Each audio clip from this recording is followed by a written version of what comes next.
From growth in Outer West Ashley to the city of Charleston's plans to take over West Edge, I speak exclusively with Charleston City Councilman Stephen Bowden for this edition of Quintin's Close-Ups. And if you haven't already, subscribe to my YouTube channel and like Quintin's Close-Ups on Facebook. City of Charleston Councilman Stephen Bowden, welcome back to Quintin's Close-Ups. Quintin, thanks for having me. It's always a pleasure to be with you. Oh, I appreciate it greatly. Needless to say, you're the council member for District 10, which now covers basically all of Outer West Ashley, out past Bees Ferry Road. So neighborhoods like Shadow Moss, Village Green, the entirety of Grand Oaks, Grand Bees, and what will eventually be Long Savannah, much to everyone's chagrin. Wow. And I know that area, that particular area very well, having worked out there before for the restaurant group, doing a lot of marketing work. But what has changed in regards to Outer West Ashley and now Long Savannah since the time you came on the city council to right now? We're growing. We're growing in Outer West Ashley. They're growing out on Johns Island, and they're growing up 61 in Dorchester County. Life's getting harder for us. I think anybody from out there would tell you that our commutes are getting harder. Getting to the grocery store, a new grocery store opens, and it is immediately packed to the gills. I think it's one of the most popular, one of the busiest Harris Teeters in America. It's a good thing. Plenty of cities have, wish that they had the growth that we had. But it is making our lives harder. And that's what, City Council, I think, has been focused on, and what we need to continue to be focused on going forward is just making life a little bit easier for my neighbors. I've been in that Harris Teeter many times for a sliced pizza or the sub, and it's really been extremely busy and amazing to see a lot of people there. So, and I'm looking at that shopping center right now, and from my understanding, I know that the trees next, right across the street where the Walmart is, that's gone, right? That's right. Those are gone. Yep. So there'll be some new commercial space going in there. There'll be a Chick-fil-A, and then there's actually another new planned unit development that will be entirely commercial in another section of West Ashley Circle. So at long last, the services are coming online to match the population, and I think that that city staff as well as city council have done a great job of making sure that when we approve new developments, we're just being more careful about where we're putting dense residential. We can't undo the mistakes of the past, and we're living to see some of those, I think, but we are doing a lot better, and so I think people can expect to see some improvements in quality of life over the next few years. So let me ask you this, Councilman. Okay, how many services are actually matching the population right now in your district? So you may have seen recently that the city bought some property that had been on the West Ashley Circle that had been planned for some pretty dense multifamily development there. Residential development. And instead, the city bought that with funds that were going to be used to build the fire training center with some other public services downtown. And we're actually bringing a city presence out to the West Ashley Circle. I think that's a reflection of where the city's population is growing and the services that we'll need out there. So we've got some city services coming. I mentioned the commercial. Right. And we just need to make sure that as our population continues to grow, that we've got the police coverage, the fire coverage, right? The absolute basics. But beyond that, we need to make sure that we're addressing the need for housing for people to work in those jobs. I have 2 young kids. They're going to need to go to schools. Teachers are going to need places to live. And unfortunately, the cost of living in this area has just exploded. And so, we need to make sure that we're being thoughtful about how, teachers and firefighters and police officers, nurses, people in entry-level positions, and every service that we need are able to afford to live in the city rather than continuing to sprawl out and perpetuate this problem that of congestion that we're living with. I want to break down a couple of things as I wrote it down as you were talking, Councilman. But you talked about public safety. So, what are the greatest public safety need right now in District 10? We're going to need to grow Team 4 of CPD. There's no question about that. 70 or some, I don't know if it's still 70%, but some very large percentage of the population of the city of Charleston lives in West Ashley. And we are very safe. Thankfully, I think, I try to emphasize to people that, we certainly can't have any tolerance for crime, but at the same time, I think most of us can point to the last, major crime we heard about in outer West Ashley, and that's a good thing. If they're not happening so frequently that we forget about them, then I think we're in a pretty good place. But as the population continues to grow, we need to make sure that we are funding our police department to make sure that they can, keep people safe, that they can prevent the, nuisance crimes like, people pulling on car handles, break into cars looking for guns, right? We need to make sure that we've got a handle on these things so that not only are we keeping crime rates low, but people feel safe. And those are different things, and we need to be sensitive to that, and we need to respond appropriately. And that all starts with making sure with a planning effort on the front end to make sure that we'll be prepared. Speaking of preparation, Councilman, you talk about obviously 2 and 4 with the Charleston Police Department. How much funding exactly do they need right now to keep up with the growth and the needs of the district? Yeah, Quintin, I don't know if you've been to CPD headquarters, but that building is decades out of date. Policing is only getting more expensive, is the reality. The city just completed a new DNA lab on Bees Ferry Road. That's a tremendous investment. One that we are very proud of and is going to pay dividends in keeping our community safer, in processing. When the police solve a crime, it shouldn't take 5 years to go to trial on that. That is an absolute failure of everyone involved. And we have got to fix that. And so one way that we can do that is making sure that we don't have to wait on SLED to process DNA results. We can investigate, we can find the evidence, and we can test it on a much shorter timeline now. And so, just one example, but we'll continually need to improve CPD's facilities. We'll need to make sure that officers are getting the best training possible and that they're safe in the field. So that means, buying updated equipment as, technology improves.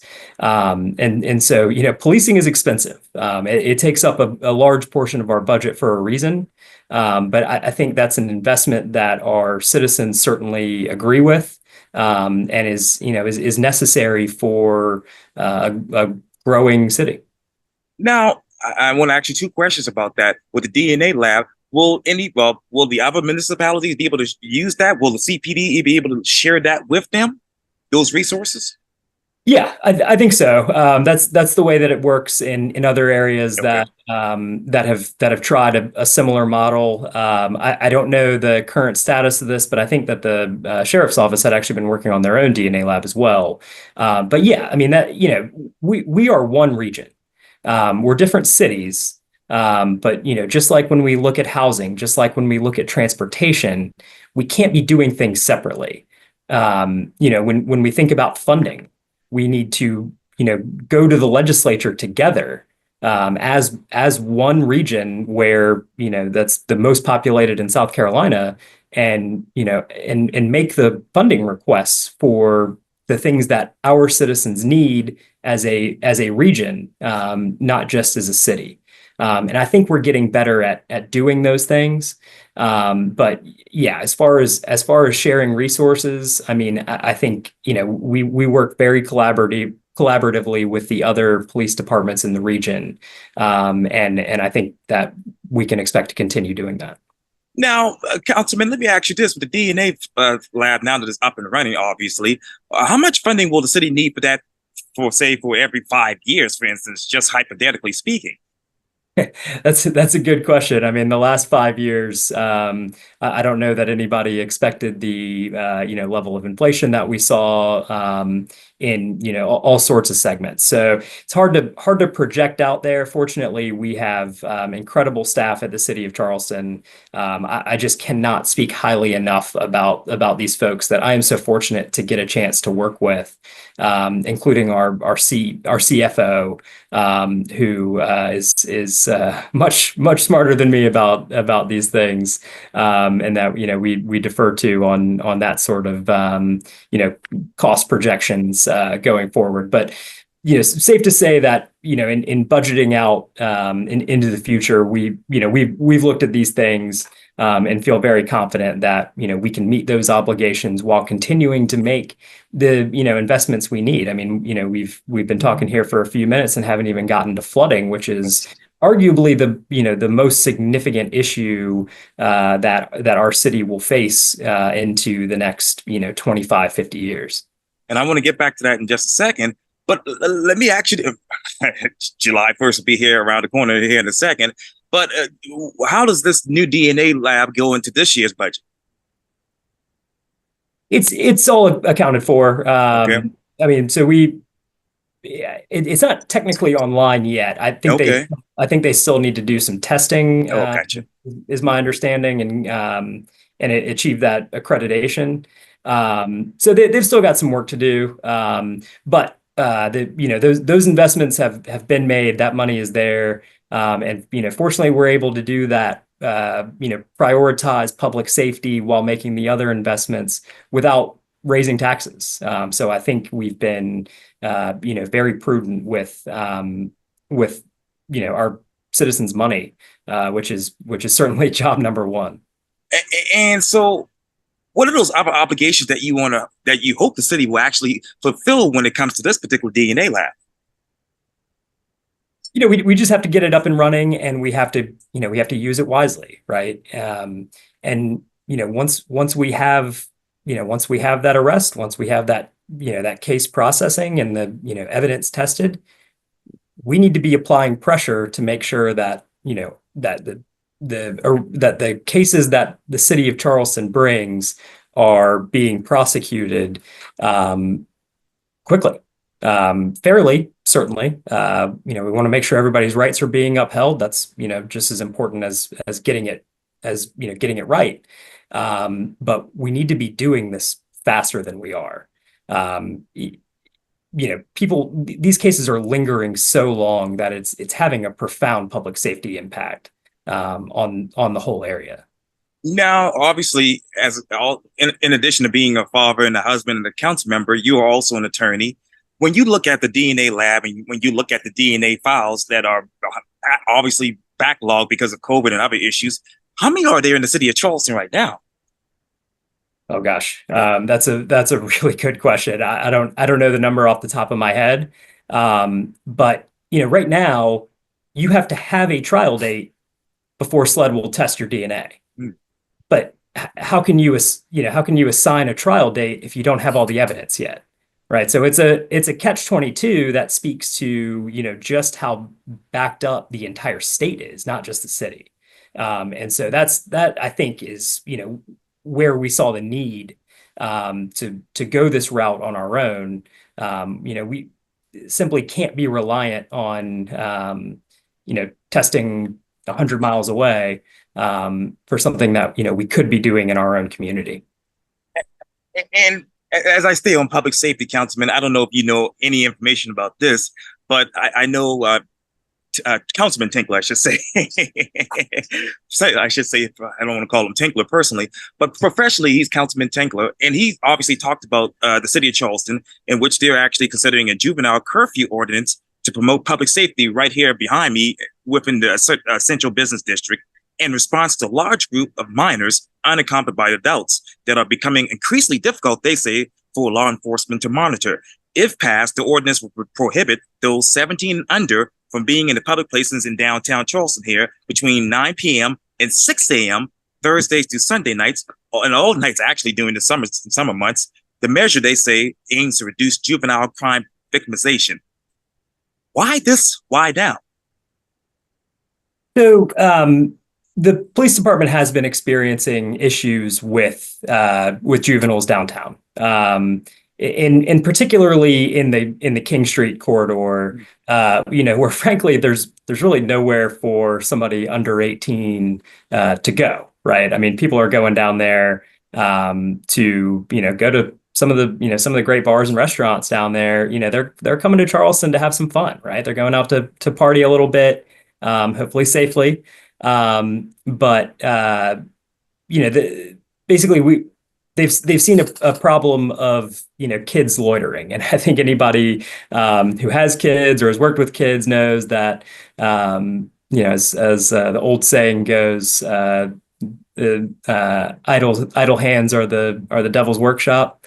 It's not maybe not quite that extreme, but it has posed a problem. And so, CPD has come to us and said, please consider this change that we'd like to make. And I'm considering it now. The first draft I saw wasn't limited to the Central Business District. So I'm thrilled that change has been made. Because, I mean, the last thing we want is to, prevent kids who already, had a lot of their social life and social interaction taken away during COVID, then not be able to, go on a date to a movie that starts at 7 p.m. because it's going to end after the curfew, right? That's not fair for anybody. So I think limiting it into the Central Business District gets more directly at the problem that CPD is expressing that they have. And I'm going to go back and watch the presentation to the Public Safety Committee and see what Chief Walker has to say about that. CPD does an outstanding job. I tell people all the time that, CPD is really, I believe, the premier law enforcement department in the state, if not the region. And I believe that wholeheartedly, having been on, frankly, the other side of cases with them when I was a public defender, and I know that they do outstanding work. And so our job is to support them. Within reason. I mean, we have to provide oversight. No question about that. No government dollars should be spent in an unaccountable way, and that includes policing. But we need to support them. And so, when they come to make these requests, they deserve very serious consideration while balancing, that we want kids to be able to be kids in our city too. So it's delicate, and there's a lot of things to consider. But yeah, we'll have to look very, very closely at that to make sure we're getting that balance right. Okay, and I'm sitting not even 2 blocks away from King Street here. So where exactly is CPD that is seeing the most crime in the Central Business District? So I'd have to look at their statistics, but the area that they've enumerated in the ordinance would be from Line Street down to Broad Street, and extending, sort of through the Market area. Oh yeah. So it's not that much of downtown. And like I said, I mean, a lot of that area are, things that, an 18-year-old can't really do anyway. And so, or a 17-year-old. So, it sort of makes sense that if they're out there, they're just sort of going to be loitering. The big push on Upper King has been to kind of keep traffic and people moving, and that's I think paid dividends. I mean, I'm knock on wood, but we haven't heard about these very serious incidents that that we saw several years ago in a while. So I think that's evidence that CPD's priorities down there are working, and that we should give them the benefit of the doubt when trying new things. But we wouldn't be doing our jobs if we didn't look at this very closely and ask difficult questions. Councilman, they say, according to the CPD, that it's difficult to monitor, but what are the crime and violence statistics by age? So I caught just the very beginning of Chief Walker's presentation, but they had cataloged a number of incidents. In this day and age, I've seen some of the videos of those incidents that have kind of made their way around social media, as things do now. I think most people. I'm old now. I don't spend a whole lot of time on Upper King with two little kids, but I think most people would say it's a pretty wild scene down there. And so it's not terribly shocking that there would be these number of incidents. I think the legislature has made our jobs more difficult by repealing the unlawful carrying ordinance. So now, if an officer saw a person on King Street with, they could see the outline of a gun on their waistband, there's nothing the officer can do about that. The legislature's found that that's their constitutional right to carry that without any sort of permit or training whatsoever. And that's a dangerous recipe when, we know that some kids are getting their hands on weapons. And that's, and that's been the crux of the issue, that, the police who are down there night in and night out, are concerned that this problem is escalating. We don't want to wait until, shots are getting fired. We've seen auto thefts. We've seen assaults, drug possession, that sort of thing. There's a correlation between auto thefts and violent crimes. And so, we need to get a handle on this before it gets out of control. And, statistics are a tricky thing because we only get the statistics afterwards. And so, we need to be listening to the anecdotal evidence from, the people who have eyes on it every night. And so, they're telling us that, they've seen this problem growing.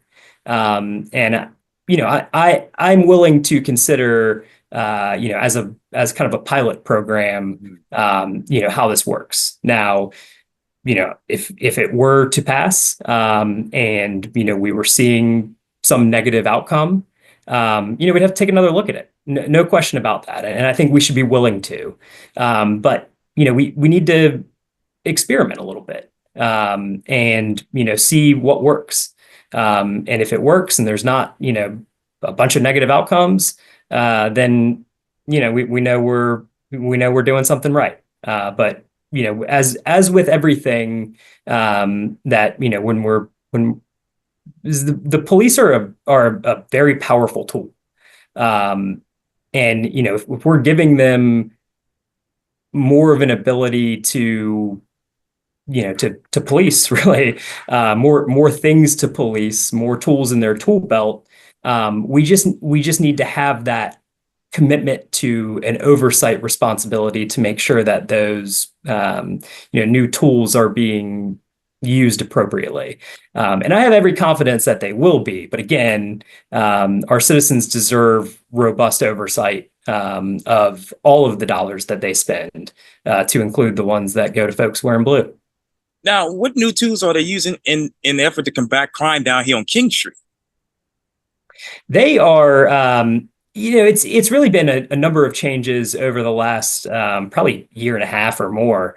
It's getting traffic moving in the right way. It's all in the same direction. It is limiting the reasons that people might stop. So, for example, getting Ubers onto side streets to pick people up. It's better lighting. It's an increased police presence. It's buy-in from the F&B community who has worked closely with CPD in the city on these issues, and they've been raising them as well. On making sure that we don't we're not seeing underage drinking. We're not seeing, rampant drug use and sales. Making sure that, they have security so that they can handle, their own business and a security plan that, they've all submitted to the city as part of the late night entertainment ordinance. And so, or excuse me, late night establishment ordinance. And so, if they want to be open from midnight until 2, which is where a lot of their business is derived from, they have to, meet certain extra requirements that the city worked with them to impose a couple of years ago that I think have been working, and I think we've seen evidence of that. We can still make improvements.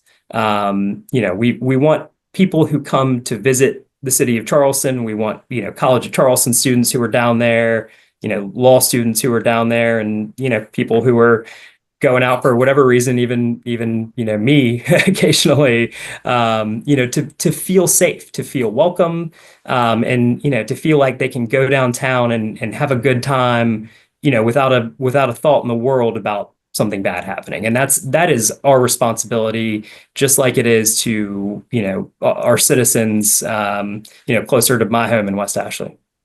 And I got 3 more questions for you, Councilman, and not related to this necessarily, but going back to this for just a second, a lot of people may understand the city's intent, but do you believe that this policy might need some more thought to create the outcome that you all are actually looking for ultimately? I do. I mean, absolutely. I like I said, I mean, I'll go watch the police chief's presentation, and we have a person at the police department who analyzes statistics, and so we should expect data to support any policy. So we need to look at that. We need to make sure that the means that they've chosen to ask us to implement matches closely the issue that they're seeing, right? We don't want to, come up with some way overbroad solution to a very narrow problem. And so I think, by limiting it to the central business district, I think that's, one way to do that. Is 9 p.m. the right time? I don't know, right? I mean, maybe 10 or 11 or midnight are better times.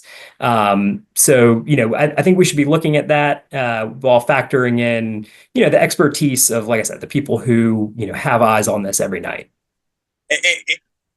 Is 9 p.m. ideal?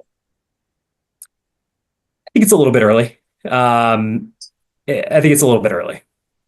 And I hope to get you back on Quintin's Close-Up so we can talk more about this in depth when we see more results and statistics come in. But I got to go down the street here. Well, it's not really down the street, but go over to the other side of town and talk about West Edge. This is coming from the Post-Courier. With Methods shifting its expansion efforts along Calhoun Street, Charleston Mayor Wayne Cogswell proposes buying out the Medical University Foundation share of the West Edge project for around $25 million. And of course, as I just mentioned, they're getting ready to take over the entire medical district once Roper moves to North Charleston.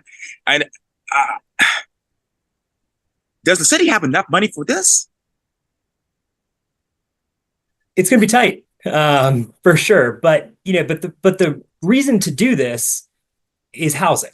And we talked about this some at the beginning, but along with flooding, along with congestion, and I think these two things go hand in hand: congestion and housing. Housing is one of the very most important issues facing our city.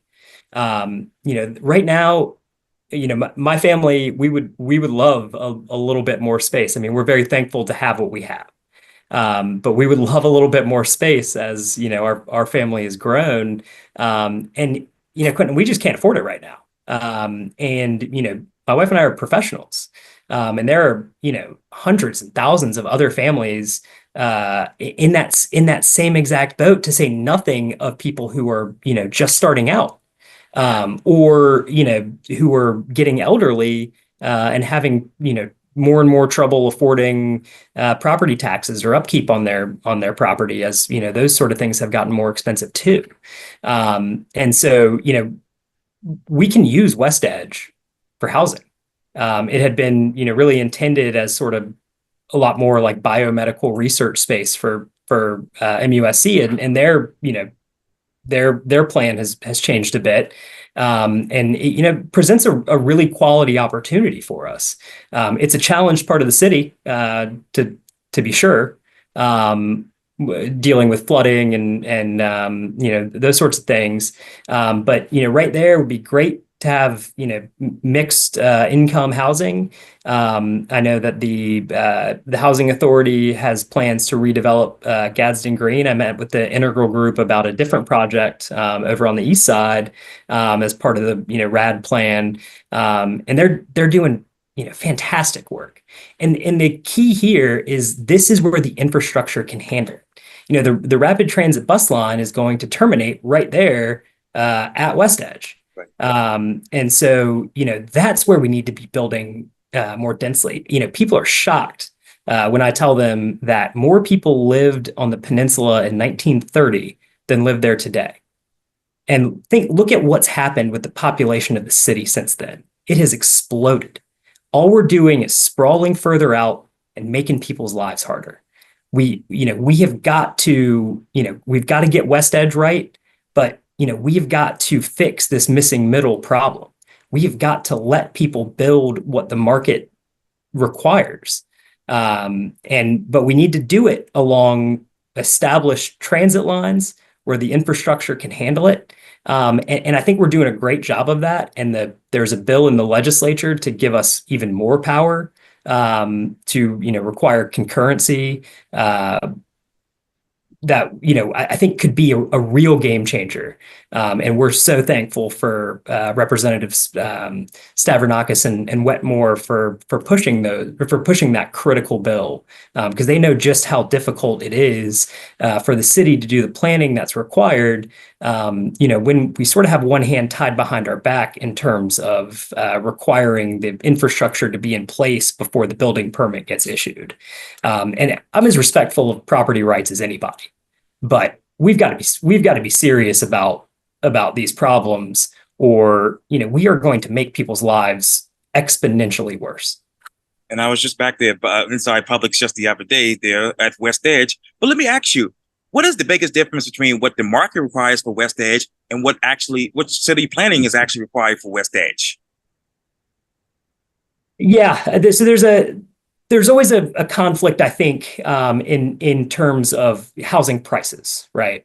So affordable housing is such a tough issue because everybody has like sort of a different view of what that means, right? Does that mean for the very lowest incomes? Does that mean for the doctor, firefighter, teacher bracket, that we tend to call workforce housing? Or does that mean harnessing market forces and letting supply and demand do its job? And I think the answer is an all of the above approach, but we've got to be thoughtful about it. We have to be allowing the density where the infrastructure can support it, and we need to be very intentional about not allowing density where it can't. And that's, I think, where we failed in the past. It just doesn't make a whole lot of sense to be building apartment buildings, at least today, out off Beast Ferry Road.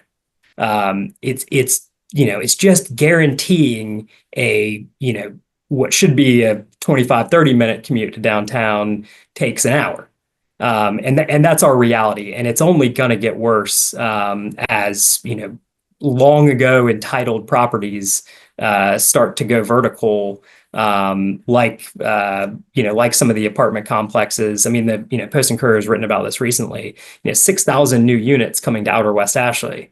That's going to be a challenge. I mean, to say the least, right? So we need to be thoughtful in the planning. We need to be thoughtful in working with the county to get the 2026 transportation sales tax referendum right. That it reflects what our citizens expect and deserve. We've started those conversations, and we have great relationships with everybody at the county, right? We have differences sometimes, but we work through those, and we have to for everybody. But we've got critical needs in Outer West Ashley. I mean, we have got to expand 61. We have got to build the flyover at Magwood. we need to get the signal timing right. At Essex Farms. I mean, I know that, that intersection that probably didn't even register with people before they completed Glen McConnell is now the bane of people's existence, including mine, because it just seems to have created such a choke point. But we've got to be building infrastructure, and really we've got to be expanding transit to outer West Ashley. I mean, we need to be looking today at a planning effort to get the Low Country Rapid Transit bus line out to Bees Ferry Road. And I understand that those resources are tied up with the getting the current plan for the Low Country Rapid Transit completed, but we can't wait. We simply cannot wait. Oh God, I would love to get you back on Quintin School Stuff this summer to talk about all of that in depth, and I will definitely document it to make sure I get it right. Back to West Edge, okay. Do you need workforce housing over there? Do you need affordable housing, or is it really attainable housing? It's all of it. And it gets back to that sort of tricky definition of what affordable housing is. But ultimately, we know that we are falling short in every level of housing. So we had, a consultant from Bloomberg working with the city who has been fantastic. We're so lucky to have that partnership. But he made the point when he was presenting the results of his study that the very highest income brackets are actually sort of cannibalizing housing that would be more attainable for people at lower incomes, because there's not even enough of the quote unquote luxury housing to satisfy the need for the highest incomes. So just think about how that trickles down. If you have a cheaper property, all of a sudden you can charge more money because there's a market for it, and that's how supply and demand works. That's the reality of housing, is that it's a business. And we can bury our heads in the sand about those market forces, and we can put moratoriums and violate people's property rights all over the place and end up in court and worse. Or we can be honest about this problem and proactive, and encourage the density in the areas that we know we can handle it. When we live in one of the most walkable cities in America, we are so fortunate to have that. And again, we've left the peninsula. We have spread out to I think Moncks Corner is the fastest growing city in the area right now. Do we think all those people stay in Moncks Corner? Absolutely not. They're coming downtown.